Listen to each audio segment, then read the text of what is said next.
এবং আমরা যে একটা free fair and credible election দেওয়ার প্রতিশ্রুতি জাতিকে দিয়েছি, সেখানে আপনাদের যেটা সহযোগিতার হাত বাড়িয়ে দেওয়ার। জাতিকে অবাধ, সুষ্ঠু, গ্রহণযোগ্য ভোটের প্রতিশ্রুতি দিয়ে নির্বাচন কমিশনার এএমএম নাসির উদ্দিন বর্তমানে ভোটার তালিকা প্রকাশ করেছেন। দেশে বর্তমানে ভোটারের সংখ্যা 12,37,32,274 জন।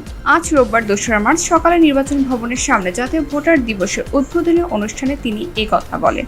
এ সময় তিনি চূড়ান্ত ভোটার তালিকা প্রকাশ করেন। এরপর ভোটার দিবসের উদ্বোধন ঘোষণার পর ভোটার কমিশন থেকে একটি বর্ণাঢ্য র্যালি বের হয়। তিনি জানান, দেশে বর্তমান পুরুষ ভোটার 6,33,61,615 জন, আর নারী ভোটার 6,03,79,663 জন। তৃতীয় লিঙ্গধারী ভোটার রয়েছে 994 জন। এর আগে 2024 সালে 2রা জানুয়ারি প্রকাশ হওয়া হালনাগাদকৃত খসড়া ভোটার তালিকা থেকে ভোটার বেড়ে গিয়ে দাঁড়ায় 12,37,00,000-এ। এছাড়াও এবারের তালিকা 2026 সালে 1 জানুয়ারি যাদের বয়স 18 হবে তাদেরকে অন্তর্ভুক্ত করা হয়েছে বলে জানান নির্বাচন কমিশনার।